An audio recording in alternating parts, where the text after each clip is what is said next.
Live. All right. On the Patriot Lament. Obviously, I'm Josh Bennett, and that's Mike Anderson. Morning. Morning, Mike. So we decided to have a little dealio today, basically to attack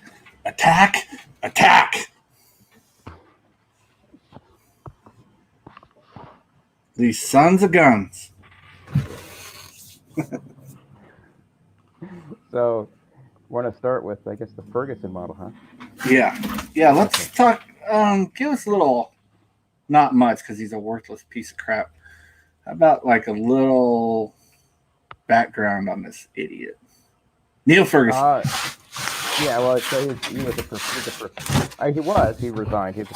at Imperial College, and he had been working for about a decade with the program that was used to project contagion of COVID.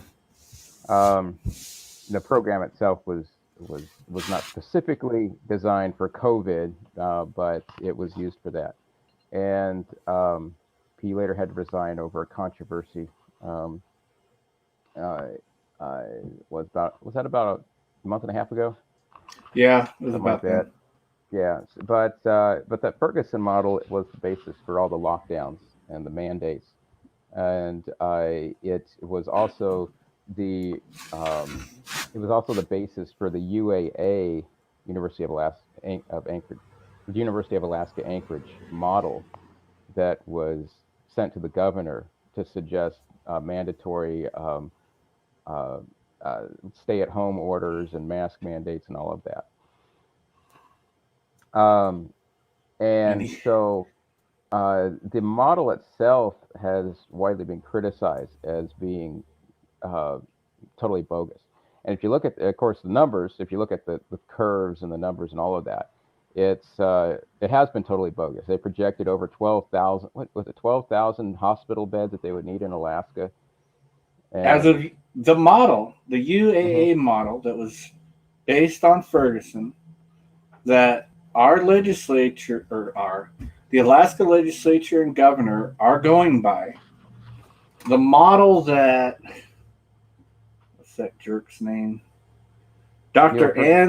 Ann Zink, who's the chief medical officer for the state of Alaska, is going by the UAA model. And according to the UAA model, on July 17th, 2020, which is yesterday, we're supposed to have 12,500 COVID cases needing hospital beds. 12,500 hospitalizations. The update as of yesterday, reality, 32 COVID cases needing hospital beds. And they're not all confirmed. Most are suspicious COVID. Right. 32. There are 12,468 beds off. Not cases, like just in beds alone, they're off. So why in the blankety blank are we still listening to these pieces of crap, and why haven't they all resigned? Yeah, and I think it's and hung themselves at the nearest tree. Or drown themselves in the nearest river. Well, yeah, they have to stick with this academic model that they did at first. Right, they can't go back now. They look like idiots. They all lose their jobs. It's all a matter. It's all a matter of ego. They can't go and say, "Oh, we were wrong," because then that might negatively impact the public's white coat syndrome. So they don't want to do that. They want to continue to look like authorities, even though their information is completely bogus. And you folks can go, or maybe I'll find it and post it on the link here. But all you have to do is look up the UAA models for COVID-19, and you can get the chart, and you can get the daily updates for Alaska, and compare the two. They have never been remotely close. Now, and that's the other thing. people can't say, well, it's because we did social distancing and we did, whatever this and that, wear face masks, shut down, blah, blah, blah, blah, blah. The model that the state of Alaska is following accounted for all that. Mm-hmm. It accounted for a lockdown, social distancing, wearing masks, blah, blah, blah, blah, blah. Still, they said we'd have 12,500 bed cases as of yesterday. Yeah, and here's the bullet point of requirements that they had for this, and it's right here in my iPad. I think it's trying to get this gloss off of it. Yeah. Okay, anyway, so here's the bullet points: mandated shelter in place, narrowing definitions of essential businesses, enforcing non-essential business closures or work from home, requiring that non-essential workers work from home, maintaining current school closures, and restricting non-essential travel to and within Alaska. Now, maintaining current school closures, okay, I can go with that, but for other reasons. Yeah, the other stuff, Alaska didn't do a whole lot of this stuff. It tried to restricting non-essential travel to and within Alaska, and it didn't do mandated shelter in place, right? I was out of state at that time. Alaska did. This was put out. Oh, did they? Alaska did eventually, yeah. Okay, so they did some of this, but it wasn't even enforced up here, and they had the right, and so it was kind of wishy-washy. But so obviously it wasn't the bullet points that brought these numbers down. Right. And that even in the modeling, Mike, it talks about where we are today, July 17th, or yesterday, July 17th. Even in the modeling, it talks about, okay, we did all these measures. This is in the opening up stage, right? So we're supposedly open to back up for business, and everyone's going about their business. So it's accounting for that happening. So people can't say, well, it's because we quit the lockdown. But the model says, okay, during this time, they're following the model. Right? Everything the model says to do, the state is doing. The problem is everything the model's predicting is wrong by 12,000%. Right. And what they're let's see, the News Minus was saying 1,000%. Yeah, the News Minus is saying 39 cases statewide. And they're liars, and they don't lie because if anything, there's probably 2. If anything, there's 0. But the tests don't distinguish between the tests that they use don't distinguish between COVID-19 or the common cold coronavirus. Right. So so they don't know which. It also doesn't distinguish between getting hit by a truck on a motorcycle and coronavirus. Oh, that's right. All right, that's what. Yeah, Florida. Someone did that. They put someone got killed on a motorcycle and they put him down as a COVID death. In that particular county, they have 100% infection rate. They say, and the Fox News local affiliate there did some investigating. They're like, "How do you come up with these numbers? This guy was hit by a truck on a motorcycle." And they said, "Well, because if the doctor that they were interviewing that was in charge of this county said, well, we put down anything, he could have been hit because of coronavirus." Oh, really? Okay. Yeah. So any deaths that you have could be an effect. Like you kill yourself because you can't take it anymore. They say, well, it's because of the stress of coronavirus. So another COVID case. Yeah. And even when they cook the books, they can't even cook it enough. No, and they can't come close to the numbers that were originally projected. And on top of that, the statistics are show that it's no worse than a common cold or common flu anyway. Yeah. And our death rate is what? 0.04 total. 0.005%. Okay. Yeah. And going down. The numbers are still going down. Yeah, and for someone in our age group, it's zero. It's just flat zero. Um, yeah. So you're talking about people who are living in retirement homes, uh, and then of course there's a controversy about the New York governor moving COVID patients to the nursing homes to And protect Michigan, everyone there. Yeah. Michigan did the same thing. They Right. put everyone that had COVID-19 into nursing homes. Hmm. They should be shot for that. Like, Yeah. put them up on a wall, and the people who lost family members, supposedly, from it, shoot them. Hmm. Yeah. So let's. That's why they have to keep pushing it, because if they let any more cracks in that they were this wrong and it was this big of a hoax, Mhm. they're toast. They're Well, that's the toast. thing. Yeah, they're already in a position where the public is losing trust in the government, and that's a natural cycle anyway. But they don't want to lose that, so they're going to do everything to maintain that they can in their mind to maintain the trust in them, and it's going to result in uh, future crackdowns. They're going to push harder and harder to maintain that trust in themselves, and it's going to make things worse and worse. Yeah, this Ann Zink, Dr. Ann Zink, Hmm. probably just some loser that people made fun of all of her life because she is a loser.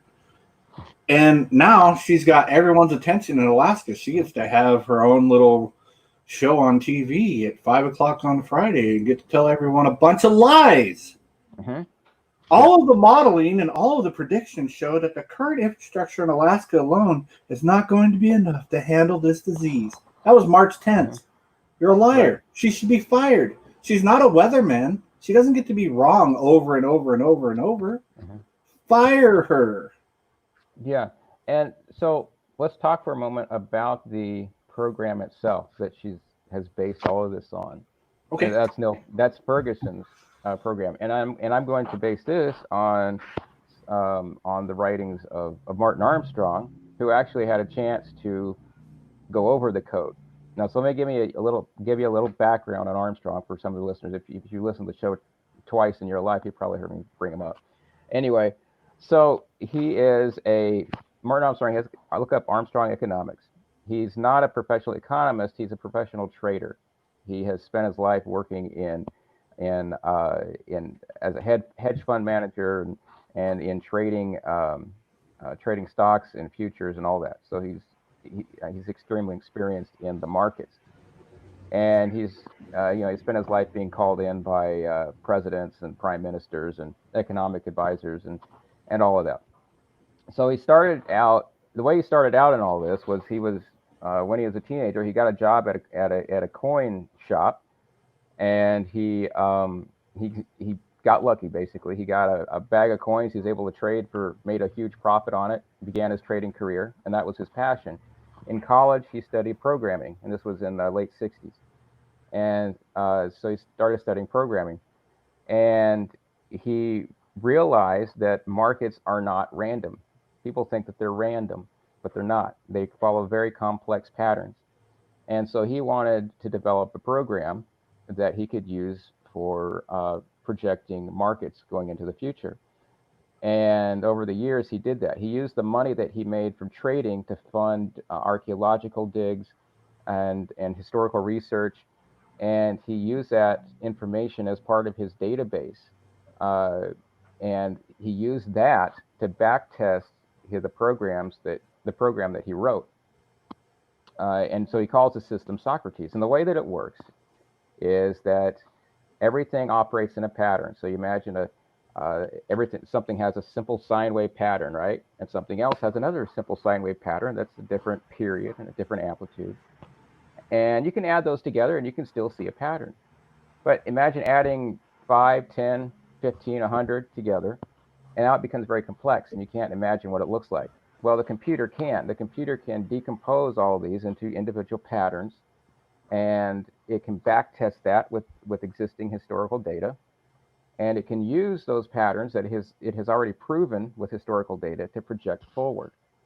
So that's how the system works, and he's very experienced um, at the in the subject of complex systems and future projection. So it's not like soothsaying. It's actually using patterns from the past to project the likelihood of a future event. And so that's where he comes from. He's a professional programmer and a professional trader. And so he has sources in within the Imperial College who gave him a copy apparently of the program, and so he analyzed it. And the program is only 15,000 lines long. I would compare that to your Windows program that's millions of lines long. And he points out that the software for his system, just the core analysis, is 150,000 lines long, Armstrong's program. But Ferguson's model is 15,000 lines. And the Imperial, the college, the college that hosted Ferguson made the statement that it's best to be run on a single core processor. So imagine an old IBM computer with a monochrome green screen. That's what they have to run this program on. It's so old. It uses a random number generator. But it's science, Mike. That's right. It uses a random number generator. You plug in a seed number. So you plug in the seed number, generates a random output, and then you add the random outputs together, take the average, and that's what they're basing their assumptions on.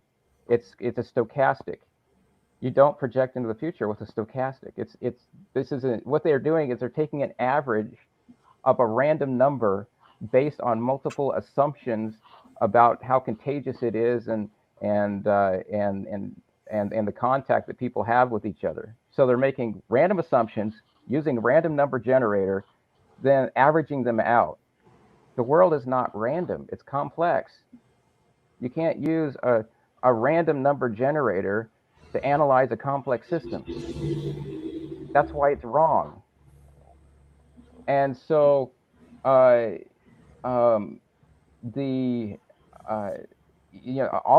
academics, like Ann Zink, are using a model that is not even consistent with how the world works. So they're never going to be right. It is not. They say it's useful. It provides them with useful information. No, it doesn't. It does not provide you with useful information. If you want useful information, you look at the historical pattern of what has happened, and you use that for a model that you're going to develop for the future. You don't continue to use the old model that has been proven to be wrong, that had no basis in historical fact to begin with. So their model will never work. And if the governor continues to listen to this, he's basing his policy on complete fiction. So he needs to go too. Yeah. Well, he does it. And all the legislators that are pushing him, and they're all scared. I'm an old fogey. I don't want to get sick. Lock down the state. No, you go home and stay there. You don't want to get. Yeah. Look, just like these jackasses here, the mayor at the borough here, Mike, he's set out some proclamation. Whereas a bunch of whereases. Whereas I'm an ass, I need to have everyone in Fairbanks, North Borough wear a mask or they can't social distance. And we'll get into the mask because we got some really good info on masks the last few days. It's all more bogus. Yeah, just imagine any other year. 39 cases of the common cold. We need to lock down. Just replace COVID with common cold and see how ridiculous it is. But that doesn't sound very scary, Mike. No, it has to sound scary. It does. It has to sound scary. It's got to. Right. Otherwise, who's going to listen to him? We don't listen to them even when it sounds scary. But then when something dangerous does come about, they're gonna try to play it down so you don't get panicked, right? Okay, let's talk about that, Mike. Let's discuss the mask and what you were talking about. Getting people used to thinking that these masks actually stop an infectious disease. when the mask makers themselves are putting warning labels on the mask saying these don't do jack for coronavirus, by the way. Right. And the mask makers even saying cloth does not stop viruses. So your bandanas, you pull your shirt out, whatever, none of them stop a virus. Cloth and that's work. right. And there's absolutely no excuse for them to be telling people to use the cloth, especially for blocking the virus. Because So what it's if been we done had a before. real virus? What if we had a Yeah. real pandemic and everyone now is trained to think, oh, I got my cloth mask. Oh, that's true. And the thing is, the 1918 flu, there were many places that required it, a mask, a cloth mask, bandanas, and all that. And subsequent studies of the event show that they made absolutely no difference in the transmission rate. So it's already known to medical science that they didn't work. So why are they pushing it now? And so yeah, let's talk about the danger of telling people that you should use these. Um, let's go into the OSHA stuff first. Can we Yeah. do that? Well, Yeah. isn't the push with the mask now just to keep it in people's mind, right? Because if you're going about your daily life, you'll forget there's a coronavirus, and we don't want you to do that. But if you look over and see your neighbor wearing a mask, and then there's another guy wearing a mask, and there's another person riding a motorcycle wearing a mask, you start thinking these people are idiots. Oh yeah, there's COVID-19. I forgot about that. Mhm. So it keeps Yeah. it in your mind. Keeps it Right. Right. So OSHA, regulates PPE, what you can use in your workplace and all that. And so their OSHA, let's see, 29 CFR 1910.134, I think that's right, talks about mask respirators. Um, face masks are not considered PPE by OSHA.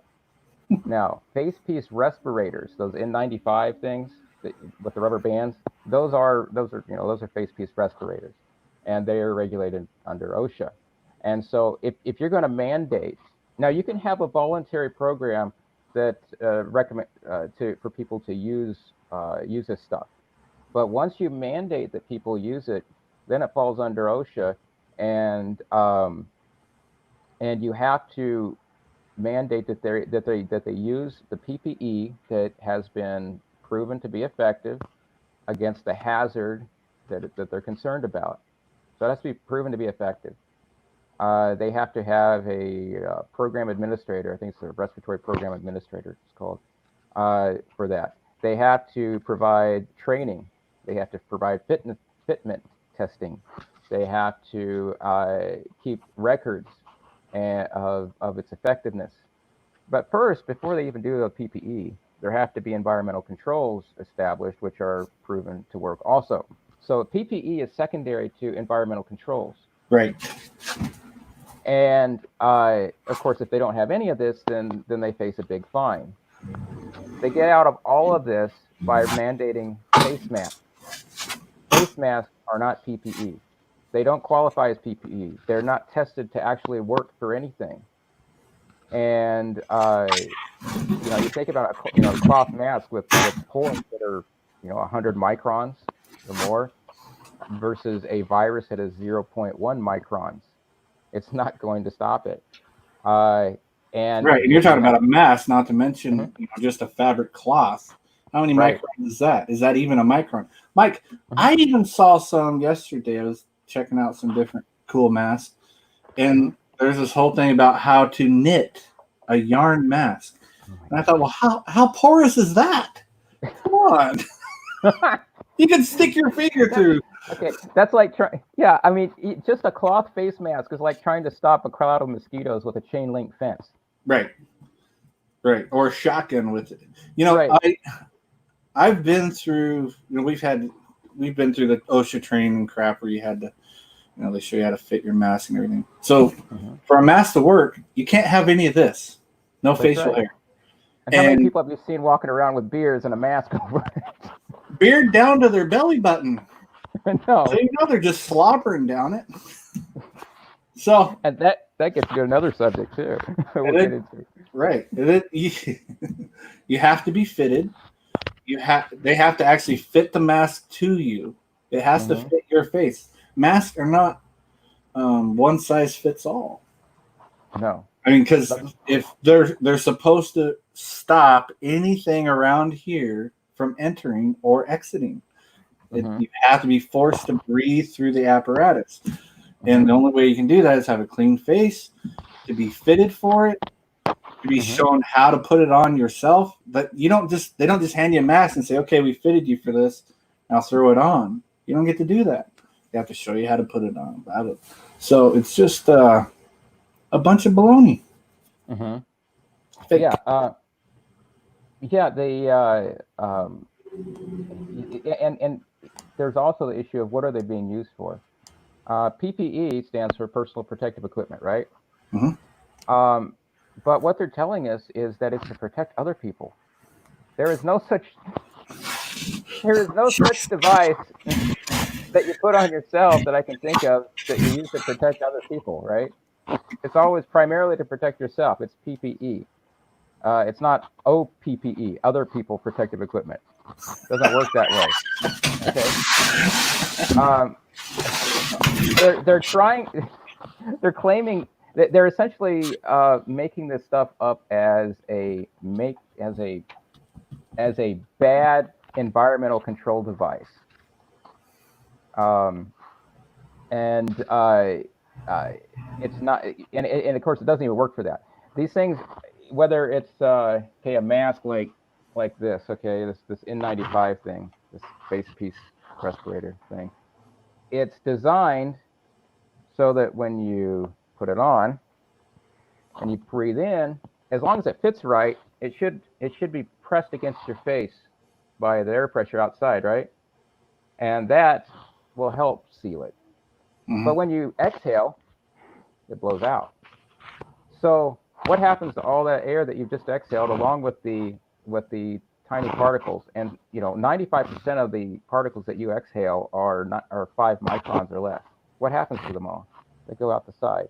Right. They don't go through here. Maybe a few do. Air pressure. Right. And so this thing, this face mask here, um, I think they gave it to my wife at Costco. Anyway, um, that doesn't even seal around the face. It's toilet paper. It's a piece of toilet paper, basically, and they're telling you that's going to block viruses coming out of your respiratory system. Now, the other thing is one of what they like to say is that, well, it's so you don't sneeze or cough on people. Okay, blow large chunks of spit on them. How many times in your life have you gone around sneezing and coughing on people? Don't you just have an automatic reaction like this? Well, I mean, with the exception of Joe Biden, I don't know of anyone who goes and breathes directly on other people. it snips Um, people. right.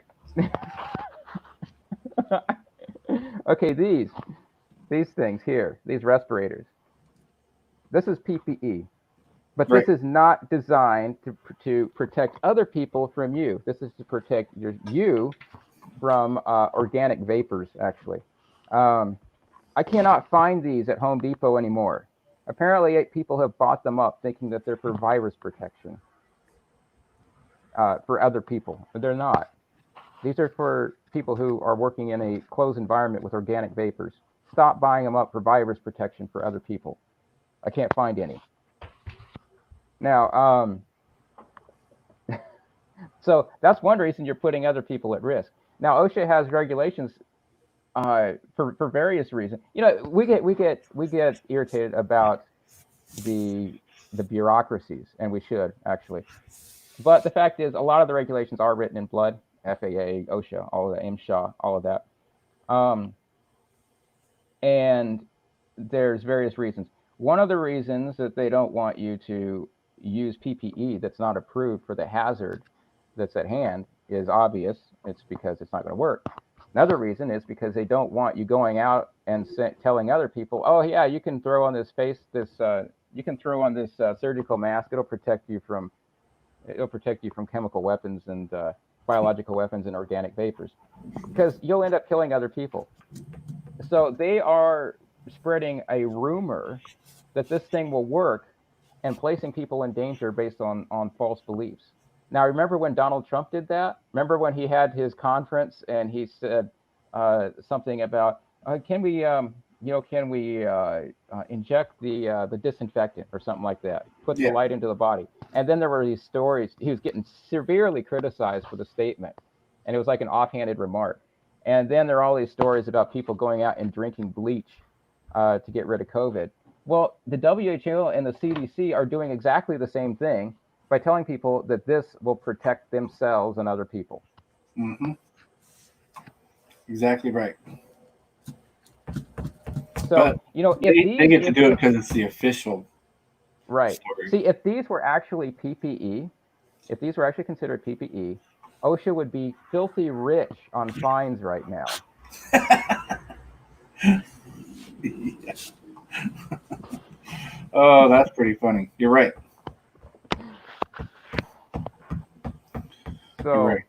And you know, I don't remember if we talked about it last week or if it was this week that I saw it. Bob Wenzel actually wrote OSHA and demanded to know where the research was that they had for people on the workforce wearing masks. Mm-hmm. And he said, what studies and tests have you done to show that it's safe for them to wear a mask for an 8 or 10 hour shift?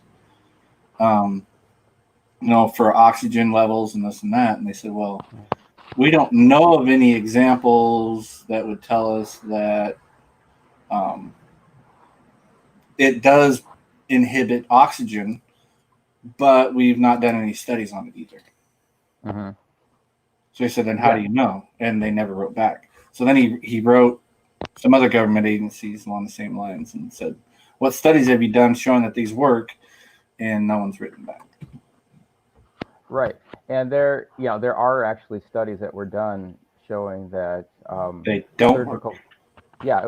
Showing that surgical face masks reduce the O2 saturation of the people wearing them by 2 percentage points over 4 hours of use. So if you naturally have a 98% blood O2 saturation, then after 4 hours, that would drop to 96%. Now, if you drop to 92% saturation, that's the beginning of a hypoxic event. If you see, I worked in respiratory therapy for a while when I was in college, and I remember a couple of patients. You're an expert. Well, I'm not an expert, but you are. I've worked in the field. Anyway, I remember one patient that got really angry. It just inexplicably angry when I was I was either delivering something or servicing the machine. And the reason was his O2 saturation had dropped too low. His prescription, he needed a higher prescription. His old prescription was too low now. And so his O2 saturation was dropping low, and he entered basically a hypoxic event, and it caused him to become irritated. And people become naturally irritated and anxious. They develop anxiety when their O2 saturation drops like that. And I remember other patients will just become kind of despondent. It depends on who you are. When I was in high school, I did altitude training in the altitude chamber in Oklahoma City at the FAA Center. And what they do is they put you in a chamber and they do explosive decompression to 25,000 feet. And different people reacted totally differently. I became like I was just very kind of boring. They said the guy there said I'd be a boring drunk, because that's how you become. You become like you would if you're a drunk, because it's the same effect. Alcohol inhibits the ability of your red blood cells to absorb oxygen, so it's a similar effect. And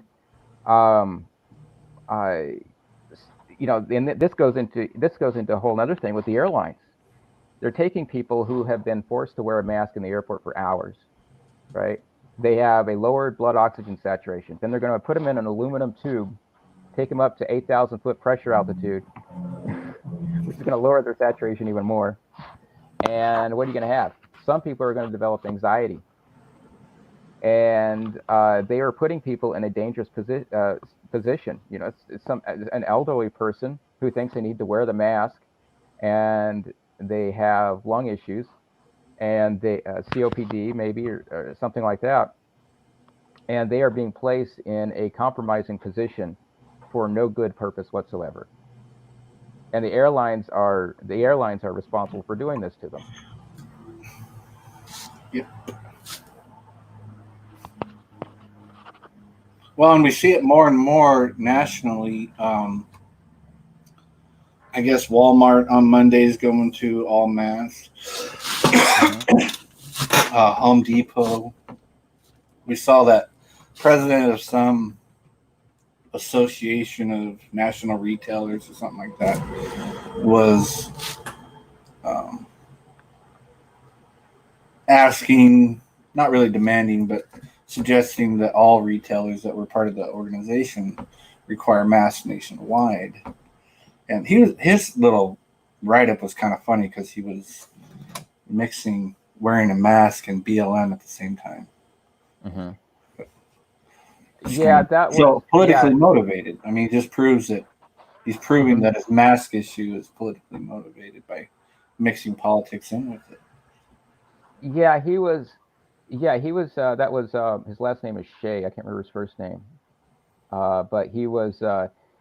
Yeah, he wanted all of the member stores to start requiring masks. It was only a few days later that they did, and then there was there was this rant, like you say, about systemic racism and all of this stuff. And really what it showed is that his concern is not for the health of people; it's to make a political statement about BLM, Black Lives Matter, and systemic racism and all these, and social justice. Basically, the social justice position. Right. It's just a political position, just like the mask are a political position. Yeah, and the WHO did the same. Do you remember? There's that write up also.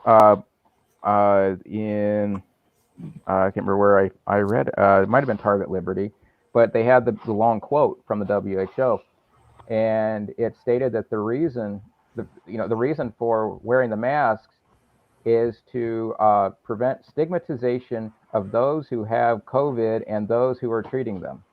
Right. It was not for any health purposes, and it was purely a virtue signaling thing.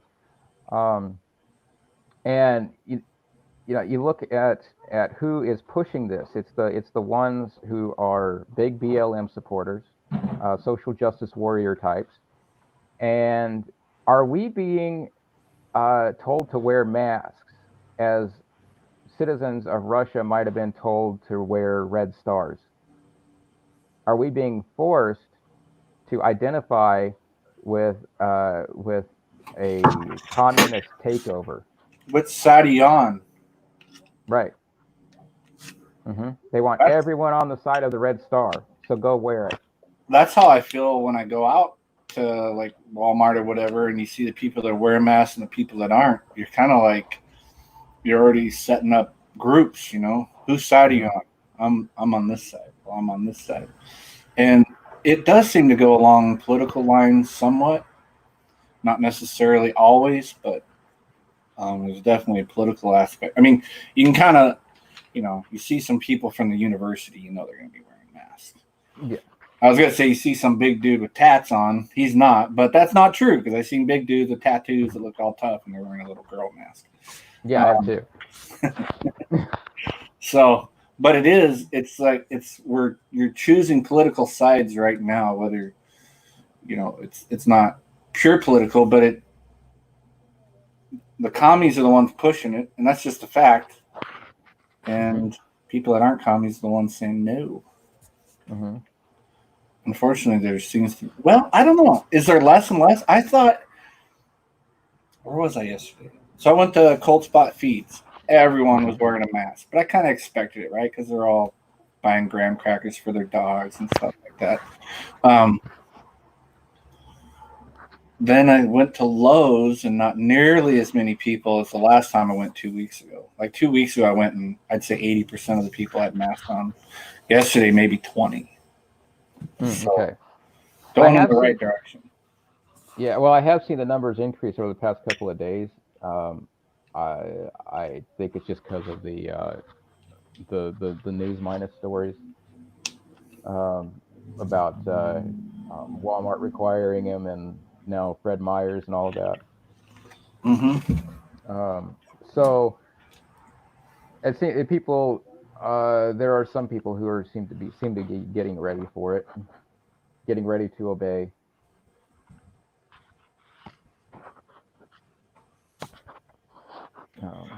Well, and Layla's mentioned something of basically social pressure, and what you just quoted from the World Health Organization. That's exactly why they said we need to wear masks. It's to put social pressure on people that don't.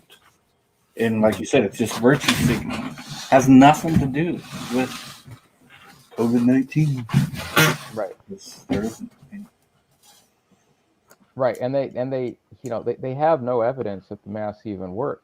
They try to cite evidence, but if you look into it, it's cherry picked, and it's cherry picked, and the numbers are so bad that they fall within a margin of error. Right. And or it's so convoluted. That's the other thing that they like to do is, like, if you want to read this one article from the New England Medical Journal of Science, whatever, they have an article that says the COVID modeling was wrong, but you can still learn a lot of lessons from it. And so I thought, I'll read that and see how they figure out this little how something wrong is actually good.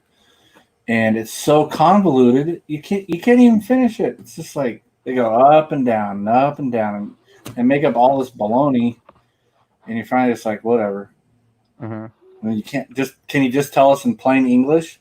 Because I can do it pretty easy. If I go into the doctor to get my finger operated on, and I come out with an amputated leg, well, we were wrong, but there's some good underlines in this thing. I don't think so. Yeah. Right? Well, you were wrong, but there's some good underlines. 50 million people are out of work because of it. Tens of thousands of businesses have closed because of it. 10 or at least thousands of people have committed suicide. We know there's been 140,000 TB cases of people that have died because they weren't able to get treated because they were unessential services for tuberculosis. We know people are dying of cancer because they couldn't be treated. We know people are dying of real health problems because you got $13,900 to hook a ventilator up to a person that had COVID-19, and the jerk next to him that actually was sick, you don't get squat for hooking him up to a ventilator. So you hook it up to the guy that makes you the cash. So don't tell us that your models were wrong, but there's an upside to it. Bull crap. It's not an upside. No, the only upside is that is for the people who have woken up and realized that they're all liars. Yep. I hope. Yeah, if there are any. And then you might see stuff get burned down if there's anything left to burn down. Yeah. And so that most of the whenever I see someone claiming, oh, there's evidence that this works, I go and it's like I read it. Like this one article someone posted: respiratory virus shedding in exhaled breath and efficacy of face masks. Well, the scientists aren't trying to con anyone in this thing. They're actually doing a real study. They go in and at the end they admit the shortfalls of their study, and they don't come to the conclusion that the people citing it come to. The only conclusion that you can come to is, well, they weren't able to collect any virus, and they didn't incubate any virus to try to test for it. So you end up basically with an inconclusive end result with more questions raised than what were ever answered.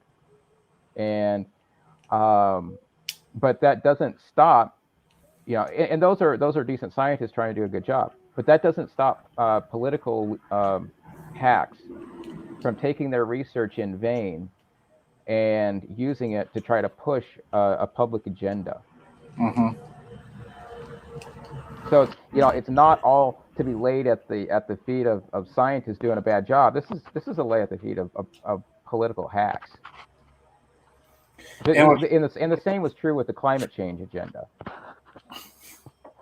They got put on the back burner for a while. Mm-hmm. And if you think about, we've talked about and watched and read so many articles and videos of people,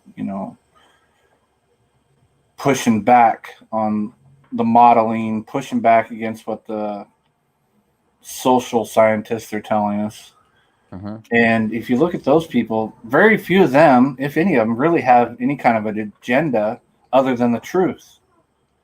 The people that are filling us with the COVID crap, you can see an obvious agenda that they have, right? It's nothing about the truth. It's about power and keeping it now. So it's kind of a follow the money, except for just follow the power. That's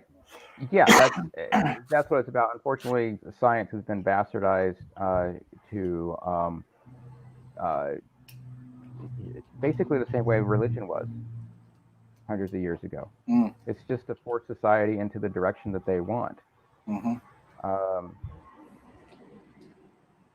But that's I guess that's just how it goes. I did see Matsu Burrow said today or yesterday that they're going to have schools open in this fall. But if parents don't want to send their children back because they're scared, then they understand and they'll get a waiver, blah, blah, blah, blah, blah. I'm like, well, hopefully everyone there is scared then.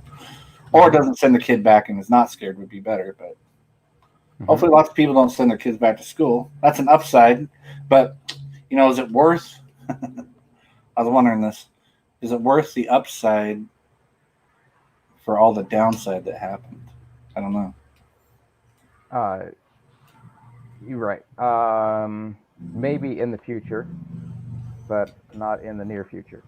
Right. I would say after everything else collapses.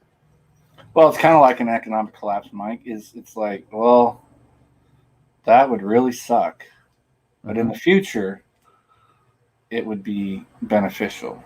Maybe the long future, distant future, I don't know. But wouldn't be that great right off the bat. But in the future, if you can't pay for your wars, then you kind of have to come home. So that would be good for some people.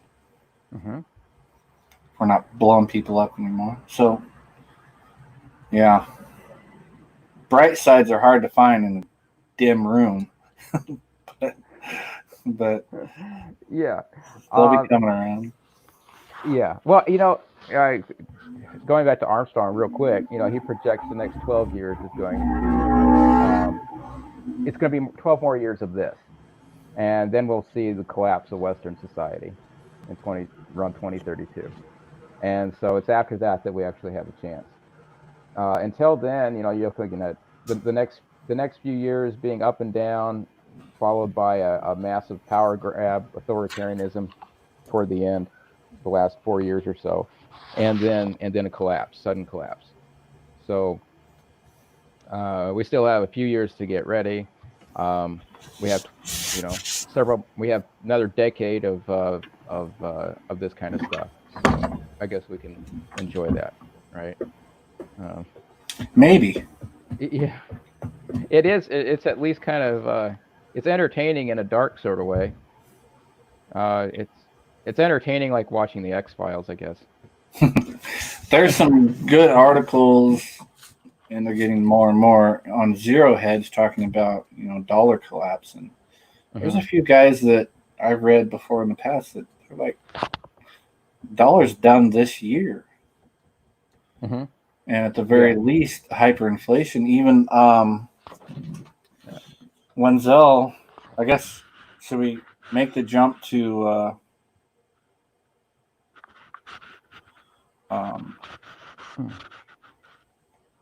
economics now? Yeah. Yeah, we can jump back and forth. Hang on. Let's see. Layla made a comment. Is it Layla? I think Layla made a comment here about a friend of mine who is Ex-Muslim says his brothers would love to see all of us wearing masks. So anyway, I sent you a link in the private chat. I can't comment on the live chat on the live comments for some reason. Yeah, I don't understand why it does that sometimes. Anyway, I sent you the link for the T-shirt there, since that came up. we can post that on the live comments. Got it. Okay. So anyway, it's a T-shirt I made up for the show, and all the proceeds go to the show. So and it's pretty sweet shirt too. I loved it. Whoops. Okay, get off there. There we go. We'll see how long it stays up, though. They might end up pulling it. Probably. So on Economic Policy Journal today, Bloomberg columnist Tim Dewey, D-U-Y, who is a close friend to Fed Governor Leo Brainard, is out with a new piece where he reports the Federal Reserve Bank is about to shift policy and allow inflation to quote-unquote run hot. Faced now with the prospect of another prolonged period of low inflation, Fed officials are signaling they will place less emphasis on the Phillips curve estimates when setting policy. Then it goes on to research suggests that refraining from liftoff until inflation reaches 2% could lead to some modest temporary overshooting, which would help offset the previous underperformances. So they're actually talking about they're saying that inflation's been too low for so long that they want to hyperinflate for a period to balance it out, which makes no sense to me. Inflation is stealing. Fed thinking has gone beyond curious target thinking and now allows for higher inflation to balance out periods of lower inflation. I think they're playing tug of war there. If people are at this point beginning the hoarding phase, so they can print up money, but if people just hoard it, stick it in their mattress, then the proverbial mattress, it could be your bank account or whatever, then it's not going to inflate because it's not moving around the economy. It's not trading hands. They did that in the 2008 crisis when they printed up like $3 trillion and gave it to the banks, and then the banks just hoarded it, and so it never saw the light of day. And so if we end up in that situation, then we won't have the inflation issue. We'll still have the deflation issue, and it won't matter how much they print up. It's just going to get stuck in someone's mattress. I think, though, that people not having money, so many people out of jobs and this and that the whatever is injected will get spent. It'll see the market somehow. I don't think that people are going to. Well, people might save. I don't know how that'll go, Mike. Hopefully, they'll use it to buy some gold. Yeah, or silver or something. Right. Buy something that they can move into the next phase with.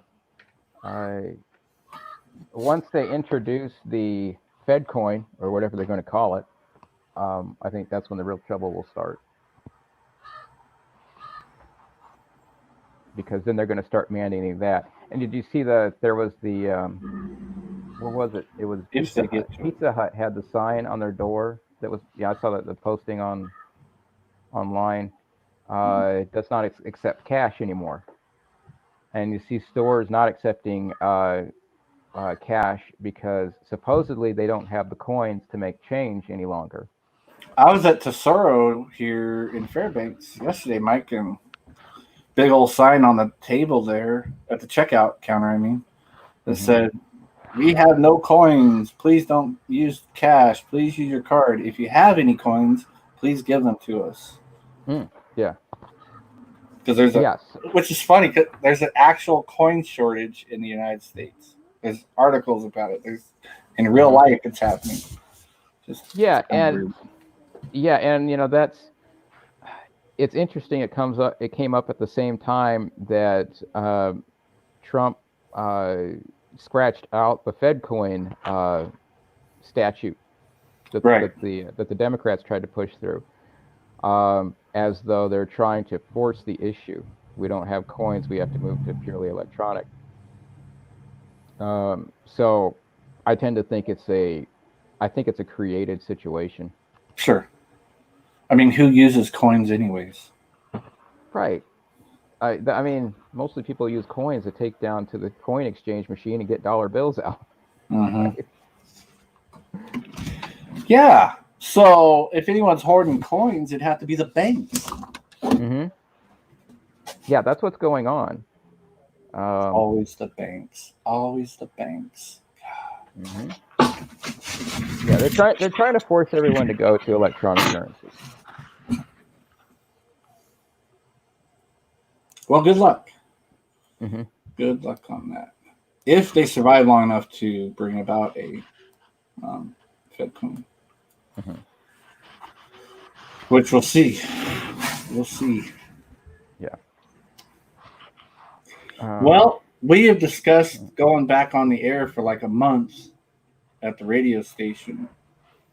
We're tossing it around just to implore people to not go along with this crap and maybe invite the governor to fire his health director.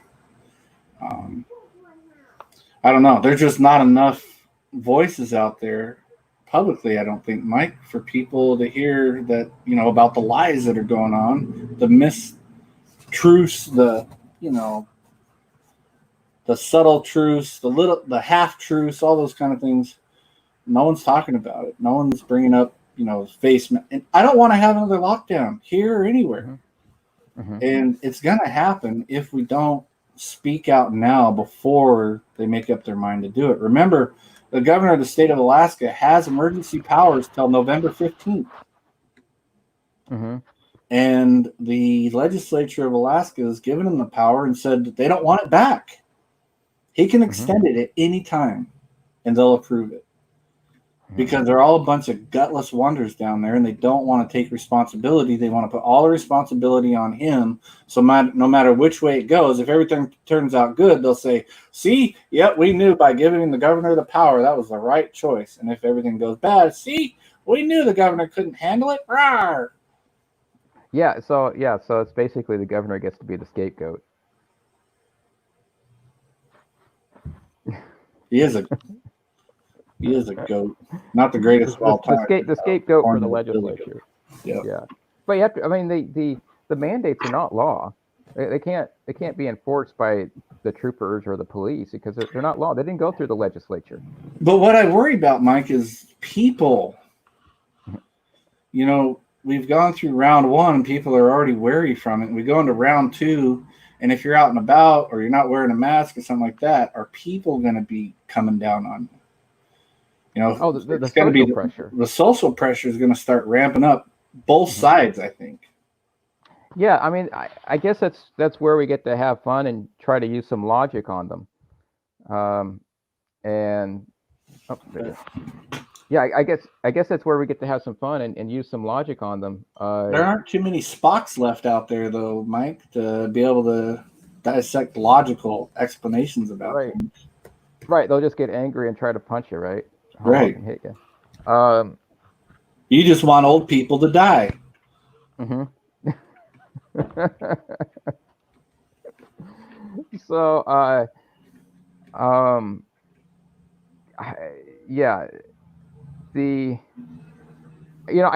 have to wonder, is Fairbanks a better place to be in Alaska than Anchorage? I know, like when I went to Homer had a really high mask index.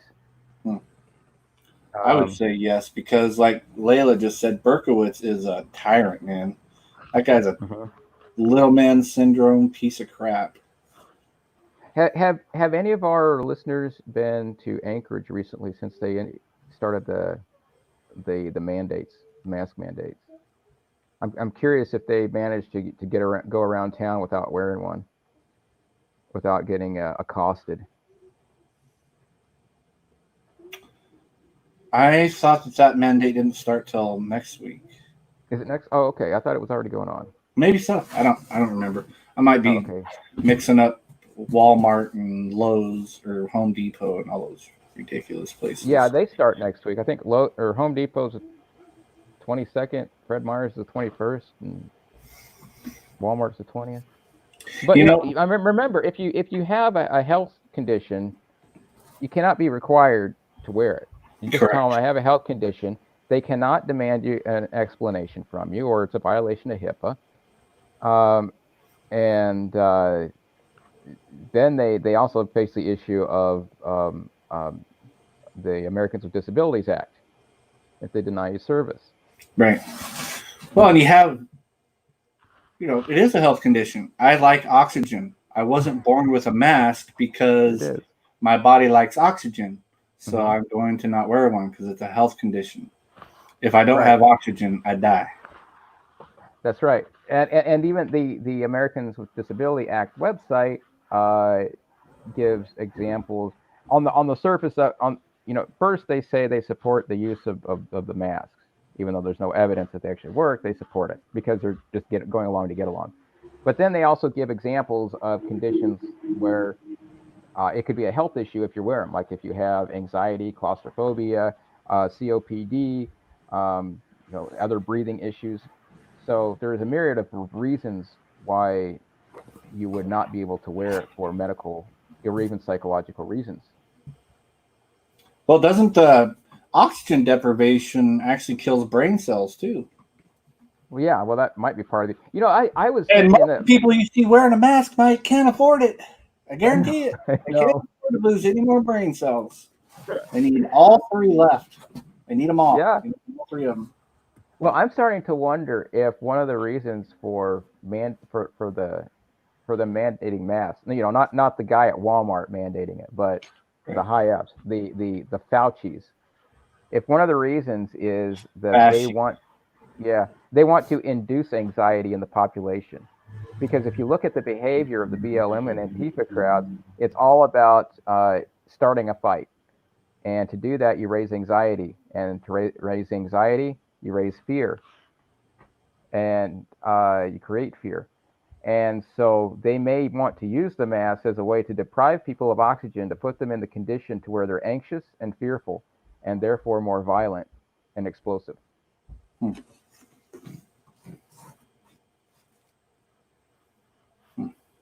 I don't know. That's there's that's a maybe that's part of the intent. It's a little out there, but I wouldn't put it past them.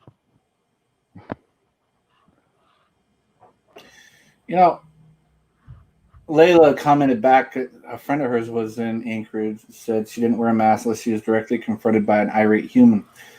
Isn't the whole purpose of a mask is supposedly to protect you, right? So why do you worry about someone else not wearing a mask? If these masks work and prevent the virus from coming into you, then I should be able to just walk right up to you and cough right in your face. Mm-hmm. And you're protected by your mask. Mm-hmm. So why is it? I mean, it's kind of like vaccines. Everyone's like, "Oh, you're not vaccinated. You're going to kill everyone." Well, aren't you all vaccinated? What are you worried about? Yeah, it's social pressure. Do what we say because, we want you to be in the club. Mm-hmm. We want you to join the club in order to validate what we've already done to ourselves. Right. That's the thing too. Is they have to they want to force everyone to validate themselves. Because if you're not wearing one, then you're saying to that person that's wearing one, I think you're wrong. Mm-hmm. And so they have to, in order to validate it, you validate everything by force these days. You use the state and say, "Rah!" But yeah, I mean, there's hotlines and all that kind of stuff. Mm-hmm. Thankfully, like the police departments here in Alaska said, look, it's we're not going to enforce this stuff because it's unenforceable. We don't have time for this crap. Mm-hmm. So which tells you another thing, Mike. If this was a serious, real pandemic, COVID-19, the cops would be like, heck yeah, whatever we need to do. You need us to go arrest half a town, we'll go arrest half the town to stop people from dying from the coronavirus. But they go, yeah, we don't have time for that. Well, then it's fake. It's fake. Yeah, it is. Yeah, and um, we may actually live in one of the better places in the world for this situation because, the troopers and the police won't enforce it. The troopers actually said that, that when that guy came into the state, this was, months ago, we talked about it. In Sitka, wasn't it? Yeah, it came in through Southeast, and they said we're not going to enforce it. We're not going to enforce the quarantine on him, and because there's no law. And so, I have to give them credit for, at least the troopers here are at least able to recognize what's law and what's not. But you go to someplace like New York, well, they're just beating people down for not having a mask on their face. It's power then. And so we are fortunate at least to be in perhaps one of the few places in the world where we can say, hey, that's not the law. And you cannot make me wear that. And we can get away with protecting our rights, with protecting ourselves from an accosting for not putting something over our face, right? Now, if you go someplace like the Philippines, my friend Dan, his wife is over there right now. She's Filipino, and they are totally locked down. She had to get special permission to travel from one province to another to her mother, who was in the hospital due to a stroke, a massive stroke. And now she's stuck in another province again. But their lockdowns are so bad that people are starving in the streets. They can't get food. All the little shops where the poor people shop have been shut down. The only thing that was ever left open were the large stores that are expensive and they can't afford it. And so they're starving. And now Duarte is planning on going, this is what I've been told, planning on going around door to door to check people's temperature. And if they have a high temperature, take them off to camp, I guess. So it's the Philippines is considered one of the worst lockdown countries in the world right now. Wow. It's completely totalitarian. That's another thing that we have, it's kind of the unseen, maybe one of the unseen things with this whole pandemic is we're being conditioned, taught, trained that our liberties do have restrictions on them, right? We're of the belief that our liberties are unlimited, limited only by the next person, right? Violating his liberties, not just because they're alive. Well, there's a person over there, so I have to have my liberties restrained or taken from me because that person exists. It's as long as you harm anybody else's liberty, you're free to do what you want. We're being trained now, the whole American society, that no, your freedoms are not unlimited. In fact, your freedoms are at a whim with whatever. We have found something that takes higher precedent than your liberty, and it's called public health. And so once you get trained to think that way, well, when does that ever stop? Well, now here's another reason we need to restrain or take away your liberties because of A, B, or C. It's not public health anymore. Now it's social justice. It's Black Lives Matter. It's wage controls. It's universal incomes, blah, blah, blah. We're being trained from both sides too, not just the Democrats, from Republicans and everything. We're being trained to think your rights, your freedoms, your liberties that we've all thought were guaranteed aren't. In fact, they're just something that you get to talk about in books. In fact, you don't even really get to do that because we're going to take all the statues down of everyone that fought for liberty, true liberty in America, the Jeffersons and the Washingtons and the Adams, Sam Adams, the guy with John Adams, those guys were vehemently against slavery. They fought for freedom. They were for individual liberty, and they're tearing down their statues. Come on. Yeah, and they did it during a smallpox epidemic with, what was it, a 30% death rate? Yep. Yeah, and what do we have? A common cold epidemic with a 0.005% death rate. Oh my gosh. Anyway, yeah. Well, it comes. It's a consequence of using words without knowing what they mean. And the word right, they say, we have rights for this, we have rights for that. And there's always a professor out there telling you what you have, what rights you have and why you should have them. And no one even knows what the word means. They don't realize. Who gave them to you? Yeah, and they don't realize that it's a word to be used not to say what you should be given, but to say that it is wrong to initiate a violent action against a person for their own for practicing their own will, and that would be a recognition of negative rights rather than the positive rights where you're given something.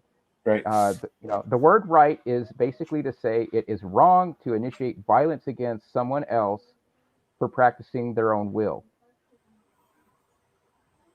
Their freedom of conscience. Mm-hmm. Which is a lot. Freedom of conscience, exactly. Which is a lot to say, like with the BLM stuff, the systemic racism and blah blah blah, and state. We've talked at great lengths about racism, Jim Crow laws. Who was behind slavery and perpetuated slavery? Of course, was the state. Mm-hmm. The King of England started the whole thing over here. Right. So, but at the same time, people have the right to be racist. Mm-hmm. It may not benefit them or you or anything like that, but if they're not harming anyone directly, then whatever their conscience tells them they believe or whatever, that's their problem, not yours. Mm-hmm. So this whole thing is just, I don't know. I guess I haven't really read much about BLM lately. I guess there was that thing yesterday. Was it Maryland or somewhere back east?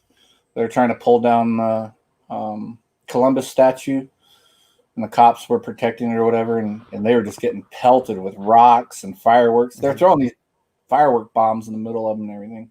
I don't think they tore it down. Oh, how could we forget this? The state of Florida, Oregon is suing the federal government for having federal police agents in Portland arresting people without warrants.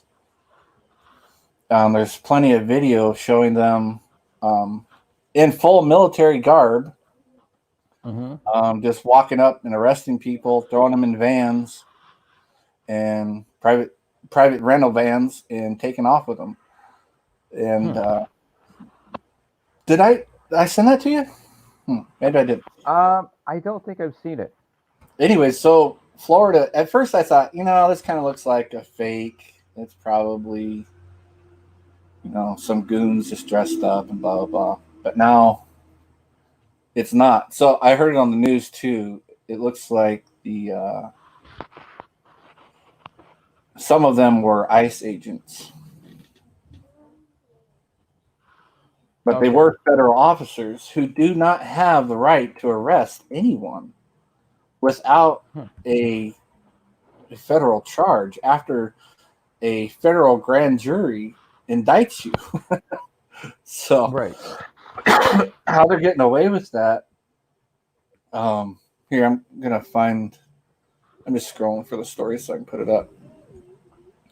It's crazy. It's crazy to me that they're even attempting. Yeah, so they're picking up.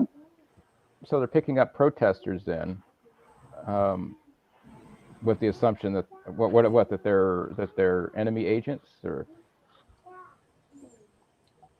I don't know. They're just protesters, and they were kind of like randomly arresting. Trying to find the dang thing so I can post. Oh, here it is.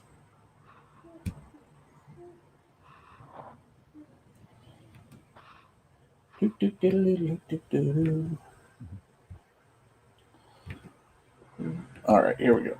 Sorry, I'm not as fast as David, I guess. So, federal officers in camouflage there in Portland. It's pretty interesting.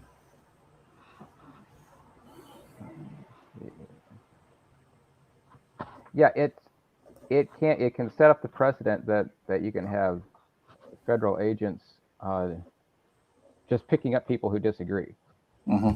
unless it's about them. I don't know. Are they maybe they're are unless they're picking up people who have been throwing rocks at federal buildings or federal courthouse or something. I don't know where they would have the jurisdiction to do that. Yeah, I don't either. They don't. That's why Oregon's suing them, taking them to court over it. So we'll see. Okay. But I just thought it was interesting that they would initiate that in the first place. Mm-hmm. That's pretty brazen. To just, I mean, you know that they just come and arrest people, Mike, but you know it's still kind of brazen when you see it again. Yeah. They do whatever they want. Yeah. What's going to be really messed up is when they are COVID tracers coming to pick people up. And that's coming. Mm-hmm. But before we jump on that, I don't know if anyone's seen or heard in Anchorage. I think it was Berkowitz was talking about. I'm pretty sure he was for taking down the statue of Cook, Captain Cook, there in Anchorage. So I thought, well, then the Captain Cook Hotel's got to come down, or they got to change their name. True. Yeah. And all the street signs there that have anything to do with the invaders, that's got to be taken away. Got to change street signs. I'm sure there's public buildings that are named after him. Mm-hmm. Or some white guy that's no good. Before long, they'll have to rename the Santa Claus house in New York. He's an evil white guy. Oh, he's as white as they get. Yeah.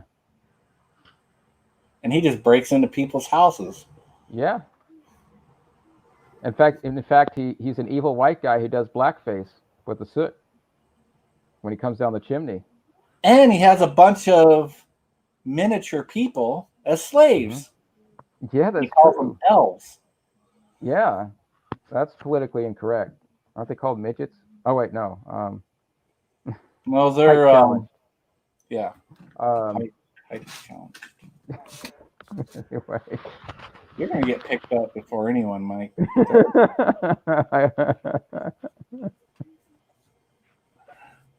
I haven't really seen too much information on the contact tracing as of late. My daughter Grace posted some stuff on Instagram, I guess it was. I think. Anyways, it was how to, if you have either an iPhone or a regular Android, how to delete or turn off the updates. You know, everyone's phone when they updated, they now have a little thing in there where you can download a contact tracing app and your phone will work with it. But anyway, she posted some stuff on how to turn those off. So, not a bad idea to look into that. I mean, don't download a stupid app. But you know what, Mike? Right. It might come a point where a guy needs to, you know, I'm thinking cattle cars and concentration camps. But it might come a time where a guy has the app on his phone just to make sure he doesn't get shot, you know? And no different ways. Vertically challenged. It's not height challenged, Mike. You said it wrong. No, Layla's mad. Oh, I'm sorry. I'm being politically incorrect again. Good grief. We're gonna lock you up for a long time. It might be something that we need to be 2 steps ahead to where we know how to turn them off, but we have them on there just to show people, type of thing. You know what I mean? Mm-hmm. How to avoid it without, which might be either you don't take your phone anywhere or it's always turned off unless you need it for an emergency. That may be fun too. Yeah, and I just don't take my phone anywhere right now. So. I do. Have you started taking a gun anywhere? Well, I can't No. give that information out. Well, I was wondering, for the people listening.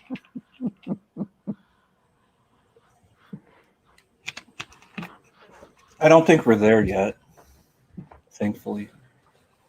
Hopefully we don't. No, we're not there yet. We'll see it in other states before we see it here. True. Yeah, that's true.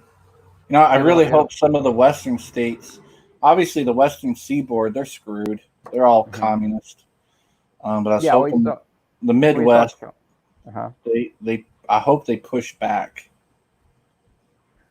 I think they will. I mean, you saw California had a case where the judge recommended that the children be taken out of the home because someone tested positive for COVID. Yeah. And I think they went and challenged it, or began a challenge of it in the California. Oh, I think they already won. Did they? Okay. Yeah. Yeah. So, my news is a couple weeks old, but anyway, so I think everyone knows about that. But so it's already started. It's already started down there. They just have to get the bureaucracy all lined up to do that. And it takes a while because they're just human beings and they're muddling along as they go, just like the rest of us are. Mm-hmm. Really, but when a great plan, but every plan falls apart once it starts. So we have to assume, even whoever's behind, pushing a lot of these buttons and everything, even their well set plans won't go perfect. They're still going to run into interference, and hopefully that's us. Hopefully it's people that are the interference to their plans. That's really the only thing that stops something like that, because they can be like weathermen and be wrong over and over and over, but just they have time on their side to get it right eventually. But as long as we keep pushing back, eventually all those old people are going to die. I'm talking about, you know who I'm talking about. Yeah. People that the Bible talks about, when they die, the people rejoice. Not the ones that die and the people are sad. The ones that die and everyone goes, woo, freedom. Yeah. Like judges who think it's okay to take your kids out of the house because you have a cold. Yep. I can't imagine there's actually anyone in a position like that. Well, I guess I can, but someone in a position like that would actually think that way. They're there. Yep. I mean, we've done various shows in the past, Mike, when we're at the radio station about, I was going to say CDC, but those are the other jerks. Which ones am I thinking of? The Child Protection Services. They've been taking kids for a long time for various reasons. Right. So hopefully we'll get Ann fired. Hopefully the governor will grow a pair and fight back a little bit. I saw that he's back talking to Trump right now, and they're going on. He is praising Trump for deregulating, getting rid of regulations to open up the economy. And I'm like, you jackass, you shut down our economy, you idiot. Don't praise someone about deregulating. Yeah, I really love the president deregulated to open up the economy, then I shut it down. You moron. Gosh. Yeah, it's so he's using the president as a scapegoat for yeah. Yep. Well, I guess that's how it goes with him. They all want to push the blame off onto someone else. Yep. So But they guess don't moral have to. I mean, he can do the right thing. yeah, he could. He could be a hero. Yeah. And I mean, it's can you really easy. imagine if we had someone that was of so-called importance, self-importance, people look up to, state officials, actually come out and just tell the truth about it. Like if Dunleavy would come out and talk about it like Ron Paul does, he'd be a hero. Mm-hmm. Yeah, but he's scared to because there's and that's a thing. That's politicians are always scared of doing the right thing. Mm-hmm. He's scared of the opposition, the ones who want everyone to wear a burqa for the rest of their lives. He's got to placate to them. Which allows them to get away with a lot of evil because they can just say, well, my evil had good intentions. I didn't know this was going to be the outcome. I had to take the steps that I thought were necessary, no matter what the outcome ended up being. So my intentions were good. So that's the danger of having people obey the state and look up to the state for direction because they're no smarter than anyone else. They're no more of a god than any other person, which is zero. So allowing them to do things like this and to just give them a pass because they were doing it for the right reasons, it's not the way to go. That's what's so dangerous about them. It's like with when C.S. Lewis said that you'd much rather have a highwayman, a robber, because he just comes around, steals your money, and he's satisfied and takes off. Where a do-gooder or a state politician, they continually do good, no matter the outcome. They just keep doing it over and over and over, even if the outcome is bad, because they feel like, well, I did it for the right reasons. I feel good about it. Mm-hmm. Yeah. Well, yeah, and they're taking a gamble. If things happen to go right, then they can say, well, see, I was the one who made it go right. I'm the reason that you have more jobs. But they're absolutely terrified at the same time of doing something that could potentially cause something bad to happen. No matter how unlikely it is, they don't want that bad thing to happen because then they would also be accused of causing it. Mm-hmm. So it's a trade-off for them. If it's good, well, they get to take credit. If it's bad, they get the blame. But there is no way to find evidence that they're the cause, Right? or that it's just the market. And you see that every 4 years with the president. This president caused the economy to collapse. This president was so great because he made the economy great. Well, maybe that's just how the cycle worked out. So yeah. The cycle with the intervention, the business cycles up and down. Yeah. I mean, the only thing a president can actually do to affect the economy is sign a new tax into law or repeal an old tax and bring the troops home. Right. Yeah, that too. But unfortunately, sometimes they get to claim a great economy because they started a war. Because they start a war, right? Because we all know destroying things is how you gain prosperity. Right.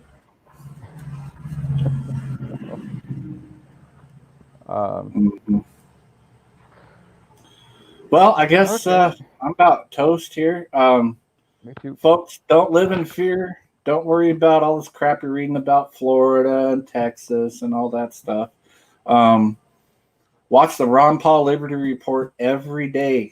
Get on there and watch the Ron Paul Liberty Report Monday through Friday. It's live on YouTube starting at 8 o'clock Alaska time. He's great. He's really good. He tells the truth. Ron's a doctor.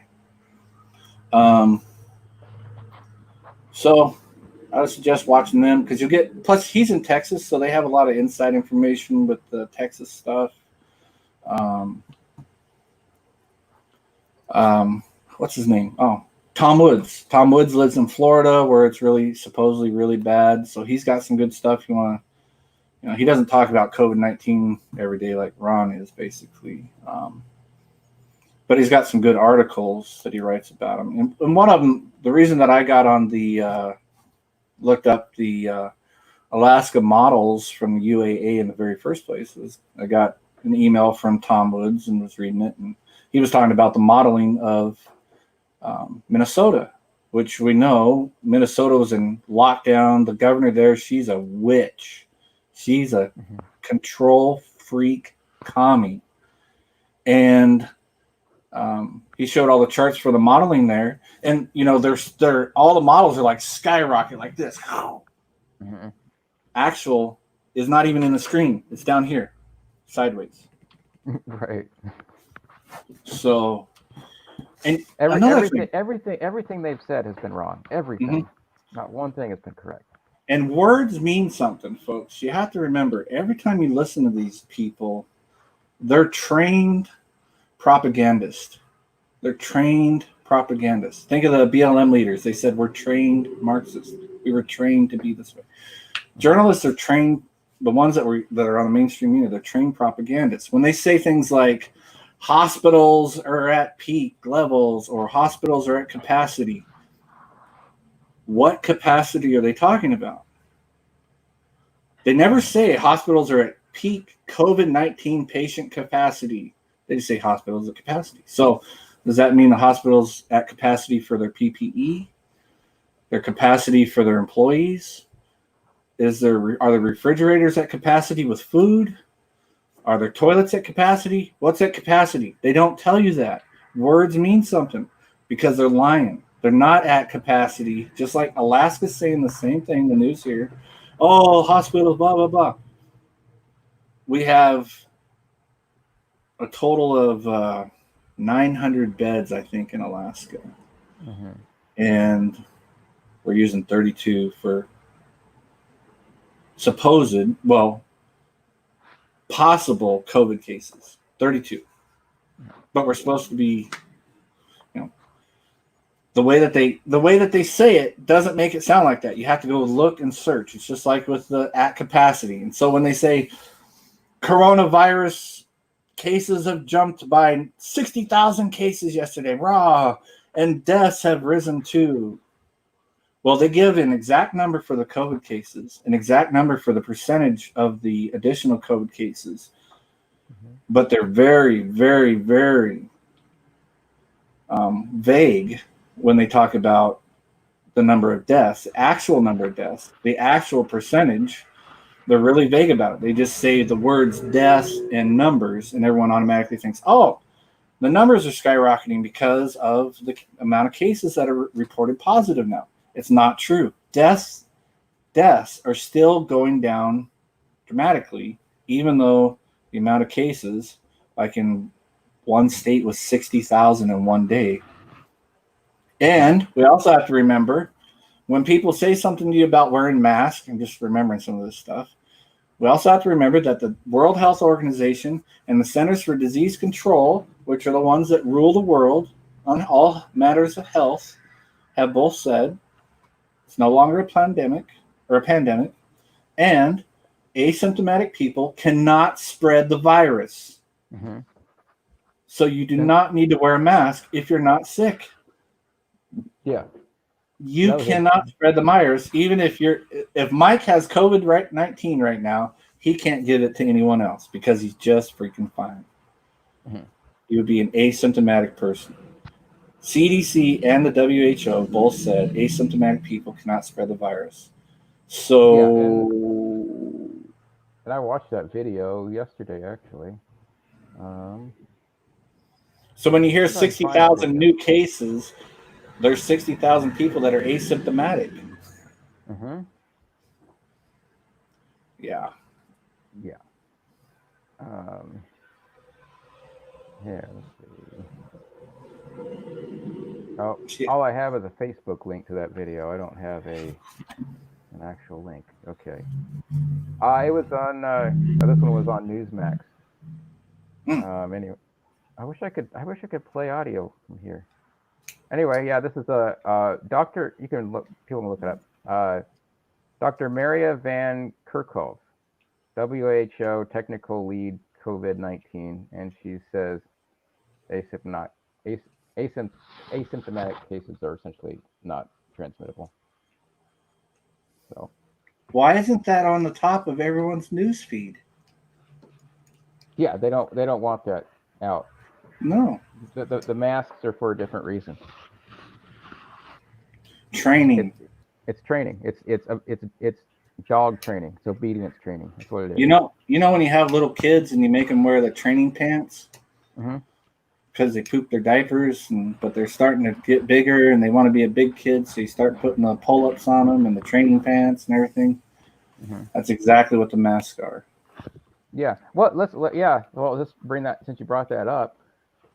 If you're wearing a mask to contain the virus, um, you're containing the virus inside of a human or a humid spit filled environment that which is perfect for the incubation of bacteria and mold and viruses.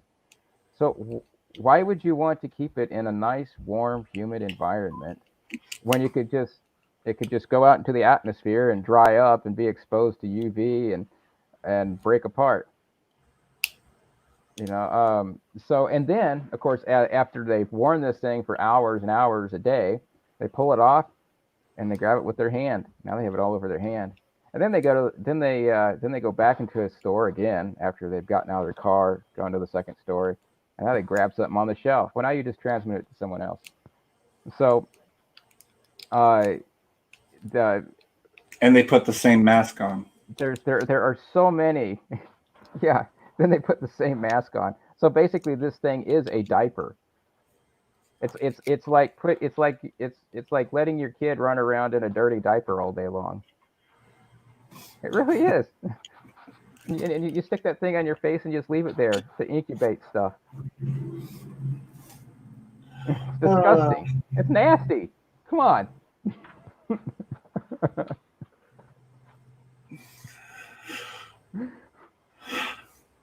Fun. I mean, when you wear a rubber respirator, uh, you for after you use it a while, you want to disinfect it, right? You want to clean it off, especially if it's hot out and you've been sweating. Mm-hmm. And and, You and think you so? and no one ever wants to use someone else's respirator. Why not? Because it's disgusting. Touching my face. So, sorry if I'm grossing people out, but that's just the truth. Yeah. So, And the other thing too uh, is that we're teaching people to go against nature, right? We weren't born with a mask for a reason. mhm. We touch our face for a reason. I don't know why, but we touch our face all the time. Everyone does, constantly. Even when the people from the CDC and Fauci and what's her name, the lady that wears scarf woman, when they're up there saying, "Don't touch your face," they're going. So the first thing we want to do is make sure no one touches their face or their nose, and everyone will be safe. Mhm. Yeah. So, I can't think of any one reason why a mask would be useful for any of this. It's total dog training. Yep, control, Hmm. all about control. Well, we'll see where it goes. We made it through another week, Mike. Yep. Barely. Yeah. Just remember, you don't have to use the mask if you have a medical condition. It even says Yep. it on their signs.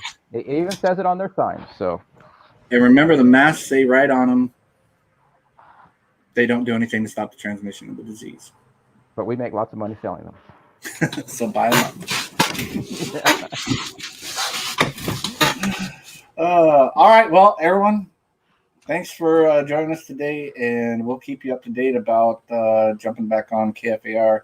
Like I said, we're not really looking at it as a long-term thing. We're just thinking maybe a couple weeks or a month just to blast out this kind of information. And, get the phone calls again. Phone calls are great. Um, and I imagine we'll get a lot of people calling in that'll be upset at us. They might pull us off the air again. We kind of found out that we didn't necessarily, I guess, we were kind of pulled off the air the last go around Oh, really? because found out later everyone else was still having their normal shows but us. Ah, okay. Well, But we have been yeah. invited back. Oh, okay. Well, So they realized we were right. maybe. Maybe. Whatever. Yeah, and check out the T-shirt. It'll help us fund the show. Maybe. Yeah. I think I kind of think it'd be a good idea to be on the radio for a little bit. I miss it anyways. I would miss the interaction, but um, yeah, there's not enough of the other side coming out. We get inundated with the garbage constantly. We've got to have something to counter it. Mm-hmm. And I think we have the truth on our side, so can't lose. Mm-hmm. At least not in the information war. Right. So, Mike, I'll see you later, and I'm gonna not social distance and shake your hand and give you a big hug, and we'll chow some food probably. Sounds good. See you at the next barbecue then. Right on. All right. Thanks, folks. Okay. We'll see y'all later.